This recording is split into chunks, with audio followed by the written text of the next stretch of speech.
Un grand ne gaspille pas sa parole.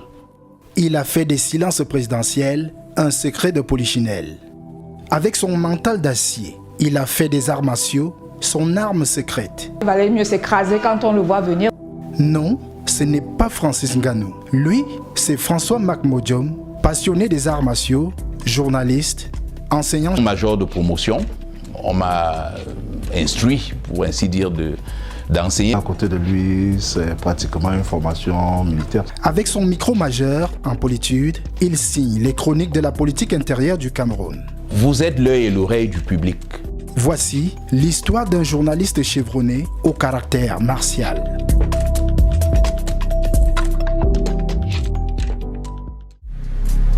Campus de l'IFCPA au quartier Ekounoua Yaoundé, un lundi du mois d'avril. C'est le début de la semaine, mais les habitudes sont devenues mécaniques ici. Pour le patron des lieux, au moment de ce tournage, qui est à peine arrivé, passe quelques coups de fil. Oui, monsieur le directeur général, bonjour. Alors, tu as la voix un peu fatiguée. Donne des consignes à ses collaborateurs. Je leur fais ce message-là tout de suite. Pour faire entorse à son programme du jour surchargé, un créneau horaire important nous a été aménagé. François Mac Modiom se confie en exclusivité sur Travelling. Clap de début. Qui dit François Mac Modiom dit forcément polémique. Son nom est associé à ce mot à cause des vagues qui ont fait tanguer son personnage dans les réseaux sociaux et autres plateformes de discussion publique. Le plus détonnant est la vague déferlante qui a éclaboussé son livre, publié aux éditions Connaissance et Savoir, et par ricochet, sa thèse de doctorat, obtenue à l'université de Yaoundé 2 en 2015. On m'a reproché d'avoir écrit un livre tiré de ma thèse de doctorat sur Paul Biya. Je leur demande d'aller faire la même querelle en France pour ceux qui travaillent sur Macron. Une thèse de doctorat de 700 pages, fruit de 11 années de travail qui, recadre-t-il, porte sur la communication politique au Cameroun et non sur Paul Biya. Moi, j'ai choisi en communication, plus précisément dans la communication politique, de m'intéresser à la communication présidentielle. Je pense qu'il n'y a jamais eu au Cameroun un doctorat, une soutenance de thèse de doctorat aussi courue que la mienne. Parce que je crois qu'il y avait quelque chose à entendre, quelque chose à dire, à voir. Ces querelles ne sont pas des querelles universitaires, c'est des querelles politiques. Autre grogne qui figure en bonne place dans le tableau des polémiques sur François Mac Modiom, c'est son passage en grade universitaire de maître de conférence. J'ai 3 diplômes de 3e cycle, j'étais le major de la promotion, 100 secondes. En France, là, on ne va pas dire que c'est Famendongo, c'est Boyomoa Sala. J'étais major là-bas, au point que j'ai été dispensé de certains enseignements parce qu'on estimait que j'étais en avance. Je crois qu'il faudrait peut-être que ceux qui disent ce genre de choses se renseignent un peu. François Mac Modiom est un modèle de mental d'acier, une force naturelle moulée depuis le berceau. Je suis né un 30 septembre 1964 à Yaoundé, à la maternité principale, chambre numéro 2. Ses parents, il en parle avec une grande fierté. Ma mère était Bayam Selam. Elle est encore en vie grâce à Dieu. Mon père était un petit commerçant, mais en réalité un bohème. Mon père était un homme d'une extrême générosité. Il est parti maintenant. Il n'était attaché à rien. Il tentait de faire du commerce, mais il distribuait plus qu'il ne vendait. Des anecdotes liées à ses parents, notamment à son papa, très tôt disparu, il y en a à profusion. Savez-vous que je suis le parrain du mariage de mes parents? Garçon d'une fratrie de 9 enfants, le petit Modiom s'est très vite distingué comme un enfant difficile. Extrêmement turbulent. Je bagarrais à tout propos. En fait, je suis né à Madagascar, c'est un quartier chaud. On se battait au couteau. Quand il était rédacteur en chef, nous l'appelions Black le Rock. C'est quelqu'un de très bouillant, très dynamique, très fort et toujours en train de rire. Modiom en étonne, une des langues béti parlées dans la région du centre au Cameroun, signifie un petit paquet. Je suis de Monatélé, un village qui s'appelle Eligbikoun, dont le chef est Célestin Bedjigui, qui est une personnalité politique bien connue. Ma mère est d'Obac après Zamengoué. C'est quelqu'un qui respecte fondamentalement tout ce qui est traditionnel. Évocation de quelques scènes témoins. Son épouse avait fait du maquereau à la braise. Et j'avais voulu prendre une fourchette pour manger, il a arraché ça et il me dit, jeune homme, ça se mange avec les mains. Quand vous êtes le mélange de là où il a grandi, le quartier Madagascar, ses origines étonnent et sa nature de bagarreur, théoriquement, il n'y a aucune chance qu'il soit un enfant de cœur. D'aucuns disent même de lui que c'est un arrogant, un prétentieux. Son autorité, qui peut friser l'autoritarisme. Sa rigueur peut paraître comme un défaut, mais c'est plus un atout pour ceux qui ont la chance de le côtoyer. Donc ça fait que moi j'ai vécu ça, j'en ai profité. François-Marc Modiom ne se limite pas simplement au travail. Il est soucieux de comment va votre famille, il vient aux événements que vous avez dans la vie. C'est quelqu'un de très rigoureux. Il tisse des liens humains avec les gens qu'il a en estime. Ceux pour qui il n'a pas d'estime, je suis désolée pour ces personnes-là. Quelqu'un de bien. Oui, François-Marc Modiom n'est pas du genre à tergiverser. Étant même à Soma, ministre délégué à la présidence chargé du contrôle supérieur de l'État, il avait éprouvé l'envie de communiquer. Et lorsque nous arrivons, il inverse la situation et en nous disant « Alors mes chers amis, on m'a dit que vous avez envie de m'entendre parler ».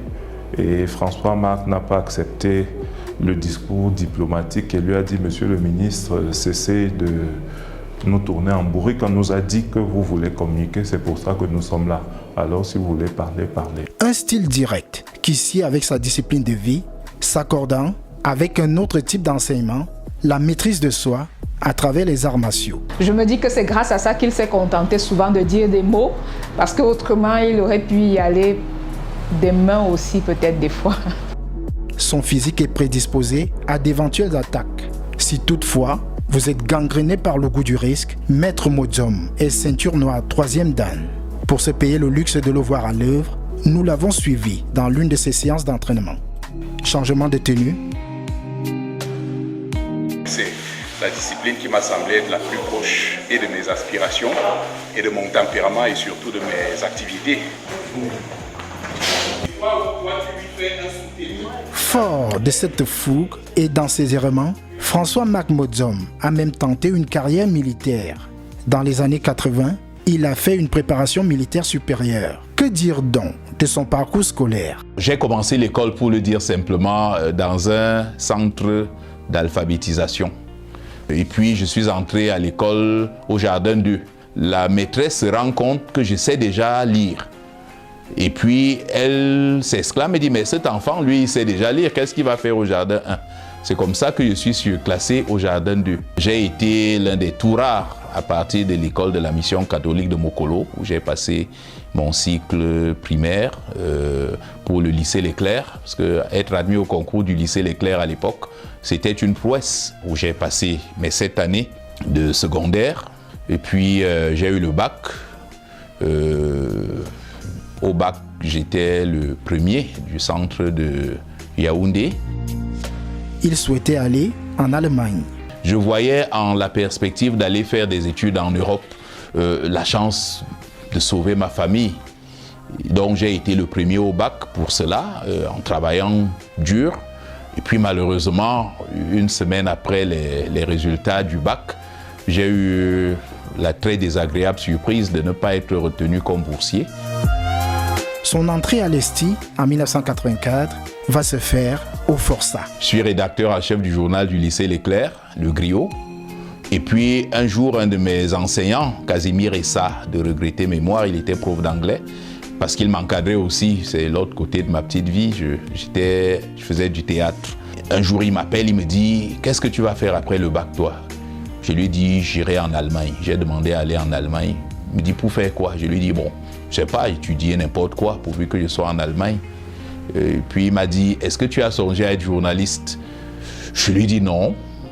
Puis il me dit « Songe-y parce que tu as une très belle plume et tu as une très belle voix. » Après 3 années de formation à l'École supérieure internationale de journalisme de Yaoundé, il sort le 25 novembre 1987, nanti de son diplôme, avec ensuite vice-major général. De sa promotion, où ils étaient 27 étudiants, dont 4 centrafricains. Les plus connus, c'est Ibrahim Chérif, Emmanuel Wangibé, qui est aujourd'hui DGA de la CRTV, Didier Oti, qui s'en est vite allé pour le Canada, Raoul Dieudonné Le Bokondongo, Célestin Boten, Christian Wangé, Jean-Philippe Esselebo, mon très regretté ami Roger Moindou. François Mac Modzom a toujours été un homme sûr de ses convictions, on dira même un peu trop sûr de lui. J'ai vu par exemple le document confidentiel qu'on a fait sur moi à la fin de la formation, doué mais trop sûr de lui. Ses camarades camerounais et lui se retrouvent au ministère de l'Information et de la Communication où ils vont connaître une intégration plutôt mouvementée. Ibrahim Bombonjoya, qui est aujourd'hui le sultan roi des Bamoun, il était ministre de l'Information et de la Culture. Nous sommes allés le voir, on lui a dit, nous on veut travailler, on n'a pas fait la formation pour rester ici. Il a été très réceptif, il nous a envoyé rencontrer le premier directeur général de la CRTV, Florent Etogaili. Nous sommes allés le voir, il nous a reçus, c'est un monsieur très plein de lui-même, qui nous a reçus avec beaucoup de dédain, beaucoup de sévérité, ne nous a même pas autorisé à nous asseoir, nous regardait avec beaucoup de mépris. Et nous a dit, écoutez, on vous forme mal à l'estime, moi j'ai envoyé des gens à Marseille, je ne sais pas ce que vous viendrez faire ici. Bon, cela dit, puisque le ministre vous envoie, je vais retenir 2 ou 3, je vais organiser un test. Nous lui avons dit, monsieur le ministre, nous avons fait l'école et il y a un classement à l'école. Si vous voulez savoir qui est bon, allez prendre le classement de l'école. Les infortunés ne vont pas en rester là. On a décidé de lui écrire. J'étais le secrétaire, j'ai été chargé de lui remettre la lettre, mais il s'est fait que bon, le métier de traître est né bien avant Judas. Certains camarades lui ont fait savoir qu'on lui apporterait une correspondance désobligeante et puis on m'a signalé qu'il m'attendait de pied ferme. Donc je ne lui ai pas remis la lettre, je suis rentré faire le point. Les traîtres qui sont devenus de grands noms du métier de journaliste, ils m'ont dit, écoute, l'école c'est fini, il n'y a plus de destin commun. Néanmoins, on a été quand même tous retenus. Diplômé de la prestigieuse école de journalisme de Yaoundé, où il a fini major de la radio et vice-major général, François Mac Modzom y donne cours depuis octobre 1993. Et lorsque vous lui demandez les noms de ses meilleurs étudiants, Mireille Bissek, c'est une fierté. Parce qu'à l'école, elle était déjà étincelante. Valérie Dikos Oumarou, Gisèle Neminga, Emmanuel Mbédé, Alex Mimban, Martial Ongono, puis parmi les plus jeunes, Rachel Malongo, Serge Atanganabiso, Yves Atanga. Lorsque j'écoute chez Tabilé sur le poste national le matin, c'est avec beaucoup de bonheur. Ah, c'est un honneur immense. C'est donc en qualité d'enseignant qu'il se retrouve ce matin à l'ESTIC. Oh, vous pouvez entrer, hein? Ton enseignement sur les productions audiovisuelles. Juin 1988, François Mac Modzom est recruté à la CRTV. Victime de son image de frondeur, il sera envoyé à CRTV Bafoussam pour sa première affectation. Et la sanction s'est appliquée. C'est que moi qui étais major en radio et vice-major général après Emmanuel Wangibé, je me suis retrouvé à Bafoussam, alors même que j'achetais déjà quelques costumes et vestes à Prisonique Tébéla. Fin 1990, après 1 an et demi passé à l'ouest du pays, couronné du prix de meilleur correspondant provincial de la CRTV à la Nuit des Épis d'Or, organisé par le feu Henri Bandolo, alors ministre de la Communication et de la Culture, François Mac Modzom est rappelé à Yaoundé. Et c'est à ce titre-là que le professeur Gervais Mendozé a eu la gentillesse de s'intéresser à moi et de me faire savoir qu'il m'avait affecté à Bafoussam pensant que j'étais Bamileke, qu'il pensait m'envoyer chez moi à Bafoussam. Il sera renvoyé par la suite de la CRTV. Je mets un jour une information déplaisante, vraie mais déplaisante, sur la faillite annoncée de la BIAO. J'ai été renvoyé de la CRTV, affecté au ministère de l'Information et de la Culture, à la délégation provinciale du Sud-Ouest à Boya. Février 1991, François Mac Modzom est réembauché à la CRTV grâce à un homme, le ministre Kontio Komeni. Je suis allé le voir, je lui ai expliqué, il a accédé à ma démarche et puis il a ordonné qu'on me rappelle à la CRTV. En 1990, notre journaliste bénéficie d'une spécialisation en journalisme politique, la troisième du genre. J'ai fait le concours, j'étais convaincu d'être le plus mauvais de la bande, mais j'ai été le major à l'entrée et j'ai été le major à la sortie. Et puis, on m'a affecté au service politique de la télévision, où j'ai travaillé quelques années, avant d'aller faire une autre formation plus tard à l'école de journalisme de Strasbourg, où je me suis spécialisé en journalisme européen. La suite, il est nommé rédacteur en chef au poste national de la CRTV. En 2005, avec le très grand bonheur de travailler avec Alain Belibi, qui était le directeur de l'information. Dans le même temps, je présentais l'émission Dimanche Midi, qui m'a également procuré de très grandes sensations.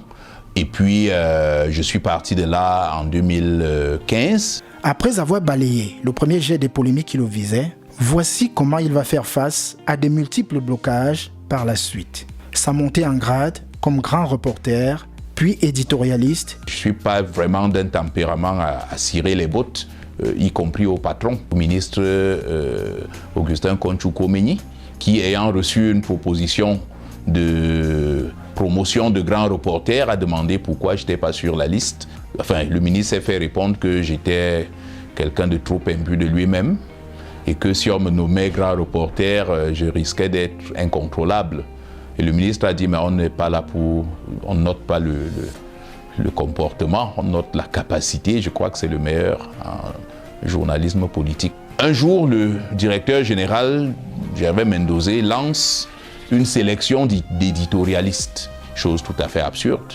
Bon, on m'a dit, bon, que le directeur général de l'époque avait estimé encore une fois que j'étais quelqu'un de pas contrôlable. Lorsque Charles Ndongo est nommé directeur général de la CRTV, alors il nomme une première vague d'éditorialistes, nouveau régime pour le dire ainsi. Et puis, je daigne quand même lui expliquer ma frustration. Je lui dis, moi je fais des éditoriaux, pourquoi est-ce que je ne suis pas éditorialiste officiellement? Il s'en étonne. Parce que dans sa tête également, j'étais déjà éditorialiste. Donc, il a réparé ce qu'il a considéré comme une injustice. François-Marc Modiom va essuyer une nouvelle vague de polémiques, cette fois-ci liée à ses multiples éditoriaux qu'il signe tant à la radio qu'à la télévision nationale. Des Camerounais haineux qui se donnaient en spectacle à expliquer à quel point le régime camerounais était mauvais. Soyons sérieux. Même lorsque votre mère ou votre père est vraiment mauvais, vous ne l'exposez pas. Concernant les artistes Richard Bona. Richard Bona aurait dû se taire. Il ne connaît pas la politique, il ne la comprend pas. Il la juge avec son ventre, pas avec sa tête. Je crois qu'il faut être modeste. C'est un excellent artiste, mais il faut laisser la politique à ceux qui la comprennent. Je pense qu'il ne la comprend pas et qu'il est dans un jeu un peu de manipulation. Eva Serrault. Je trouve que ce n'est pas un artiste intéressant à suivre. Il ne fait pas de bons textes, il a des rythmes très approximatifs. Il n'a pas beaucoup de cerveau dans l'exécution des genres musicaux. C'est un artiste populaire, hein, pour votre génération. Moi, je le trouve mauvais. Mais ça, c'est moi. Je ne le juge pas dans l'absolu. Je trouve qu'il n'est pas un bon artiste. Il ne me plaît pas, il ne me convainc pas, il ne me convient pas. Au cardinal Christian Toumi, qu'il a qualifié d'un certain prélat, il maintient ses propos. Oui, parce que c'est un certain prélat, il n'est pas le seul. C'était un immense personnage. Je ne jugeais pas le prélat. On avait voulu mettre le feu au Cameroun. Il était allé voir le ministre Fameux Ndongo pour un mea culpa. Quand vous lui parlez de son engagement politique, François-Marc Modiom se revendique haut et fort biaïste. Je suis davantage biaïste que RDPciste. Je me reconnais en le président Biya parce que lorsqu'il accède au pouvoir en 1982, je suis élève au lycée Leclerc et je venais d'être battu publiquement à l'initiative du proviseur du lycée Leclerc parce que j'avais écrit une tribune violente contre le président Ahidjo à Chagacha. Il m'a donné, je crois, 4 ou 5 coups avec sa lanière de cuir et je ne bronchais pas. Et puis il s'est arrêté, il a regardé le proviseur, il lui a dit « cet enfant est sorcier ». Une certaine opinion n'hésite même pas à le taxer de journaliste pro-gouvernemental.